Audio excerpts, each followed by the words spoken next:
Hello student, we now study lesson number 2, nutrition in animals.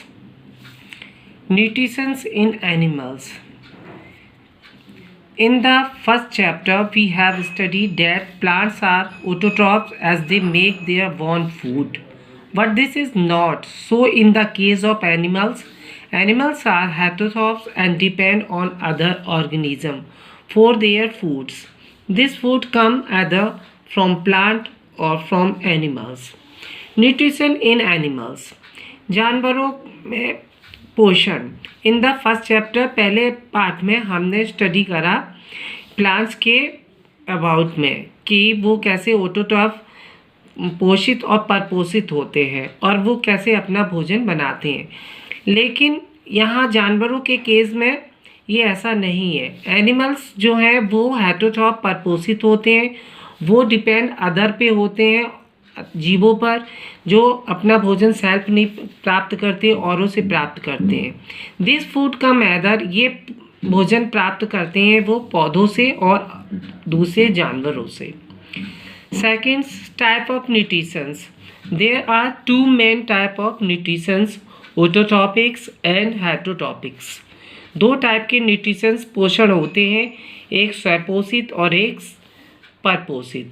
Heterotrophic nutrition is of three type. Heterotrophic परपोषित nutritions तीन प्रकार के होते हैं, saprotrophic, parasites and holozoic.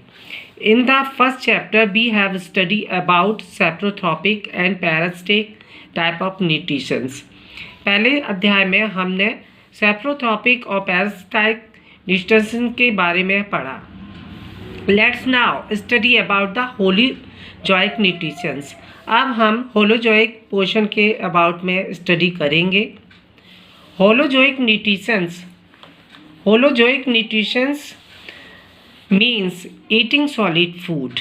Most of the animals, including human beings, take the foods solid into their body by the process of injection.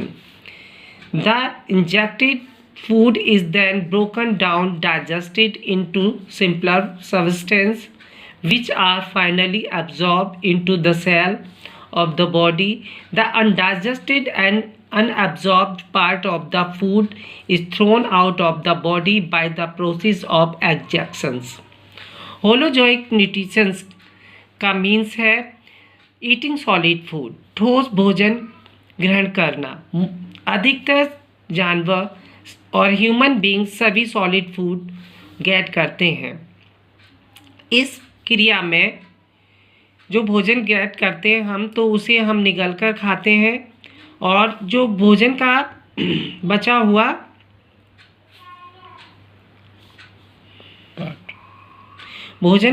हुआ जो part होता है वो एक साधारण पदार्थ में बदलता है, विच आर फाइनली जो एब्जॉर्ब होता है लास्ट में जाकर इनटू द सेल्स कोशिकाओं के द्वारा हमारा बॉडी उसको ग्रहण करता है.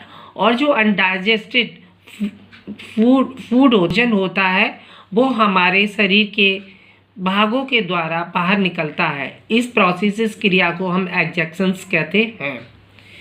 फोर्थ है हमारा न्यूट्रिशन इन अमीबा. अमीबा में पोषण. Amoeba is unicellular animals. Amoeba एक कोशिकीय जीव है. All the process of nutritions are performed by the single cells of amoeba. This is described below. Amoeba एक कोशिकीय जीव है जिसमें एक सेल कोशिकाओं के द्वारा ही न्यूट्रिशन की प्रोसेसिंग पूरी होती है. Ingestions. The amoeba use the pseudopodia to ingest food. Amoeba अपने आहार नाल के द्वारा भोजन को निगलता है. Second, digestion in amoeba take place inside the food vacuole. Amoeba के अंदर जो डाइजेशन होता है वो फूड वैक्यूल में होता है. एवोपोरेशंस.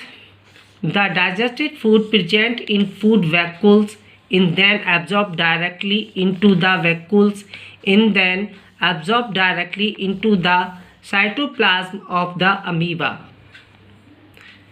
अमीबा की कोशिकाएं कोशिका द्रव्य में से करती हैं, शोषित करती हैं। फोर्थ है हमारा assimilation. Amoeba utilize the absorb food for two purpose. Amoeba जो गेट करा हुआ भोजन है उसको टू पर्पज के द्वारा करता है। A part of the food is use to obtain energy through respirations. एक पार्ट का यूज वो जब वो श्वसन क्रिया करता है तो उसमें जो एनर्जी उसके लिए यूटिलाइज करता है। सेकंड है the remaining part is utilize for the growth of amoeba. और जो बचा हुआ पार्ट है उसका यूटिलाइज वो अमीबा विकास के तौर पर करता है। अब आता है फिर पॉइंट हमारा एग्जैक्शंस, निष्कासन। The waste product left behind the undigested food, carbon dioxide and excess water are thrown out through the cell's membranes।